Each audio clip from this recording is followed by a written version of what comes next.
ನೋಡಿ, ಇದೊಂದು mini vlog. ನನ್ನ ಬರ್ಡೇ ದಿನ ಮಗಳು ಗಿಫ್ಟ್ ಕೊಡುವಾಗ ಹಾಗೆ ಫ್ಲವರ್ದು ಬೊಕ್ಕೆ ಸಹ ಕೊಟ್ಟಿದ್ಲು. ಅದ್ರ ಜೊತೆಗೆ ಇದೊಂದು ಬೊಕ್ಕೆ ಜೊತೆಗೆ ಇದೊಂದು ಕವರ್ ಸಹ ಕೊಟ್ಟಿದ್ಲು. ನಾನೇನೋ ಆ ಗಡಿಬಿಡಿಯಲ್ಲಿ ಓದಿರಲಿಲ್ಲ. ಈಗ ಅವಳು ಡೆಲ್ಲಿನೋ ಅಥವಾ ನೋಯ್ಡಾದಲ್ಲಿದ್ದಾಳೆ. ಈಗ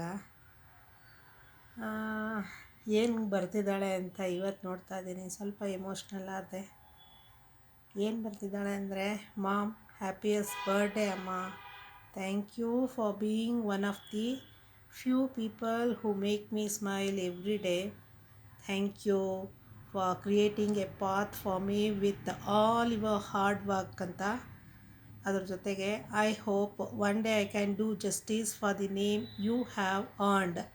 thank you for everything mom, your little daughter ಅಂತ ಸಿಸ್ಟಮಲ್ಲೇನೋ ಟೈಪ್ ಮಾಡಿ ಆ ಲೆಟರ್ನ ಪ್ರಿಂಟೌಟ್ ತೊಗೊಂಡು ಫ್ಲವರ್ ಬೊಕ್ಕೆನಲ್ಲಿಟ್ಟು ಕೊಟ್ಟಿದ್ದಾಳೆ. ಎಸ್, ನಾನಿವತ್ತು ಅವಳನ್ನ ಈ ಪೊಸಿಷನ್ಗೆ ತರೋದಕ್ಕೆ ನಾನು ತುಂಬ ಲೈಫಲ್ಲಿ ಹಾರ್ಡ್ ವರ್ಕ್ ಮಾಡಿದ್ದೀನಿ. ಅದು ಬಾಯಲ್ಲಿ ಹೇಳೋದಕ್ಕೆ ಆಗೋದಿಲ್ಲ, ಅಷ್ಟೊಂದು ಹಾರ್ಡ್ ವರ್ಕ್ ಇದೆ. ನಾನಿವತ್ತು ಏನಿದ್ದೀನಿ ಅದು ಯಾವುದೂ ನನಗೆ ಈಸಿಯಾಗಿ ಸಿಗಲಿಲ್ಲ. ಆದರೂ I am very very happy. ಇವತ್ತು ನನ್ನ ಮಗಳು ಆ ಪೊಸಿಷನ್ನು, ಅವಳು ಆ ಸ್ಟೇಟಸಲ್ಲಿ ಇರೋದು. I am very happy that ನನಗೇನೇ ಕಷ್ಟ ಇದ್ದರೂ ಆ ಕಷ್ಟ ಎಲ್ಲ ಮರ್ತೋಗುತ್ತೆ. ನಾವೇನೇ ಕಷ್ಟಪಟ್ಟರೂ ಮಕ್ಕಳು ಚೆನ್ನಾಗಿರಲಿ ಅನ್ನೋದಕ್ಕಲ್ವಾ ಕಷ್ಟಪಡೋದು.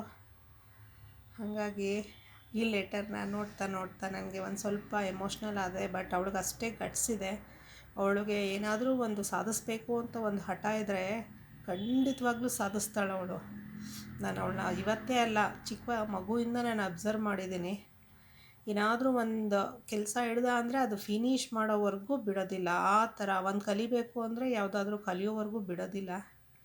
ಐ ಮಿಸ್ ಹರ್. ಮನೆಯಲ್ಲಿ ಅವಳ ವಸ್ತು, ಅವಳು ಗಾಡಿಗಳು, ಅವಳು ಇಲ್ಲದೆ ಇರೋದು ಮನೆಯಲ್ಲಿ ಸೈಲೆನ್ಸ್ ಕಾಡ್ತಾ ಇದೆ.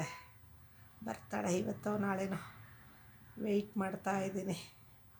ಅವಳ ಕಾಲಿಗೋಸ್ಕರ ವೆಯ್ಟ್ ಮಾಡ್ತಾಯಿದ್ದೀನಿ. ಎಸ್, ಹೆಣ್ಮಕ್ಳು ಅಂದರೆ ಇವತ್ತಲ್ಲ ನಾಳೆ ಮದುವೆ ಮಾಡಿ ಕಳಿಸ್ಬೇಕು. ಆದರೆ ಅಷ್ಟರಲ್ಲಿ ಅವ್ರ ಕಾಲ ಮೇಲೆ ಅವ್ರು ನಿಂತ್ಕೊಂಡು ಮದುವೆ ಮಾಡಿ ಅವರು ಭವಿಷ್ಯದ ದೃಷ್ಟಿಯಿಂದ ಅವ್ರಿಗೆಲ್ಲ ರೀತಿಯಿಂದ ಒಳ್ಳೆ ಆಗೋ ಥರ ನಮ್ಮ ಮನೇಲಿರುವಾಗಲೇ ಎಲ್ಲ ರೀತಿಯಿಂದ ಗಟ್ಟಿಮುಟ್ಟಾಗಿ ಸಾಕಿ ಒಳ್ಳೇದು ಮಾಡಿ ಕಳಿಸೋಣ. ಇಲ್ಲಿಗೆ ನಾನು ವ್ಲಾಗ್ ಎಂಡ್ ಮಾಡ್ತೀನಿ, ಮಿನಿ ವ್ಲಾಗು.